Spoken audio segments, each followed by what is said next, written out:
Bismillahirrahmanirrahim. Assalamualaikum warahmatullahi wabarakatuh. Perkenalkan, nama saya Ibnu Ramadan Nahas dengan NIM 20090500101. Di sini saya akan mempresentasikan hasil dari proposal saya, yaitu implementasi digital marketing dan brand positioning untuk membangun brand awareness pada Makaku Studio and Partner. Sebelumnya, Makaku Studio and Partner adalah bidang atau jasa desain arsitektur, interior, dan landscape yang dibuat oleh teman saya, yaitu Muhammad Reski, yang saat ini duduk di bangku kuliah di Universitas Muslim Indonesia dengan jurusan arsitektur. Adapun latar belakang dari judul saya adalah kesadaran merek merupakan salah satu elemen penting dari ekuitas merek. Kesadaran merek adalah tingkat di mana konsumen mengetahui dan mengingat suatu merek. Dalam era globalisasi saat ini, persaingan dalam berbagai bidang, termasuk bidang desain dan arsitektur, interior, dan landscape, semakin ketat. Hal ini disebabkan oleh semakin banyaknya pelaku usaha di bidang tersebut, baik yang berasal dari dalam negeri maupun dari luar negeri. Oleh karena itu, pelaku usaha di bidang desain arsitektur, interior, dan landscape perlu memiliki strategi pemasaran yang efektif untuk membangun kesadaran merek. Salah satu strategi pemasaran yang efektif tersebut adalah dengan mengimplementasikan digital marketing dan brand positioning. Kesadaran merek pada sebuah merek merupakan salah satu elemen penting dari ekuitas merek. Ekuitas merek adalah sebuah nilai tambahan yang diberikan kepada suatu produk ataupun layanan oleh mereknya. Jika ekuitas merek tinggi, maka dapat mempengaruhi pada peningkatan penjualan, pangsa pasar, dan loyalitas konsumen. Lalu selanjutnya, adapun rumusan masalah yang saya angkat di sini, yaitu apakah implementasi digital marketing dan brand positioning berpengaruh terhadap kesadaran merek pada Makaku Studio and Partner. Dan adapun tujuan dari penelitian ini untuk menentukan jenis digital marketing tertentu yang paling berpengaruh terhadap kesadaran merek pada Makaku Studio and Partner.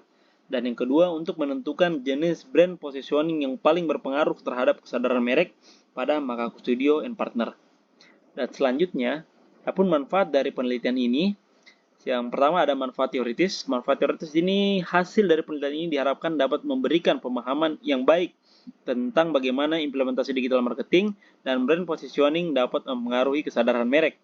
Adapun manfaat praktis, hasil penelitian ini diharapkan memberikan kontribusi bagi Makaku Studio and Partner dalam meningkatkan kesadaran mereknya.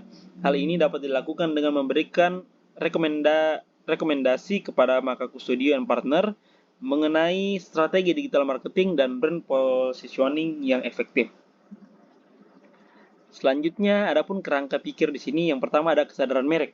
Kesadaran merek adalah variabel yang terkait yang dipengaruhi oleh dua variabel bebas, yaitu implementasi digital marketing dan brand positioning. Adapun implementasi digital marketing adalah variabel bebas yang dapat meningkatkan kesadaran merek dengan cara meningkatkan frekuensi paparan merek pada para konsumen, membangun asosiasi merek, dan menciptakan pengalaman yang baik bagi para konsumen. Lalu ada brand positioning. Brand positioning adalah variabel bebas yang dapat meningkatkan kesadaran merek dengan cara meningkatkan kesadaran merek konsumen dengan cara menciptakan merek yang baik di benak konsumen. Lalu adapun teknik pengumpulan data di sini, data dalam penelitian ini nantinya akan dikumpulkan dengan menggunakan metode survei dan wawancara langsung. Survei dilakukan dengan cara menyebar kuesioner kepada konsumen Makaku Studio and Partner, dan wawancara akan dilakukan secara langsung kepada beberapa konsumen Makaku Studio and Partner.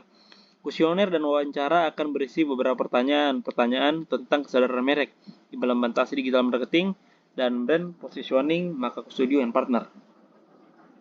Dan di sini ada jenis penelitian. Jenis penelitian yang digunakan adalah penelitian kuantitatif. Dalam penelitian ini, data kuantitatif akan dikumpulkan dengan menggunakan metode survei dan wawancara.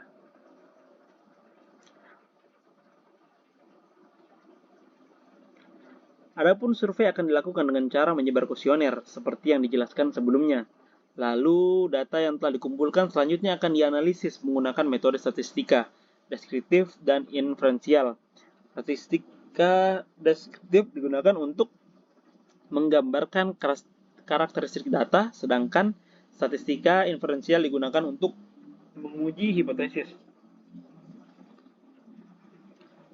Untuk menguji hipotesis tersebut akan digunakan metode regresi linear berganda. Regresi linear berganda adalah metode statistika yang digunakan untuk menganalisis pengaruh dua atau lebih variabel bebas terhadap satu variabel terkait.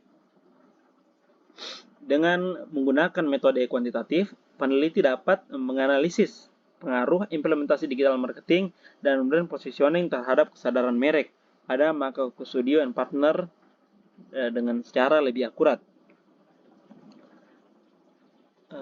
Baiklah, itu yang dapat saya sampaikan. Kurang dan lebihnya mohon dimaafkan.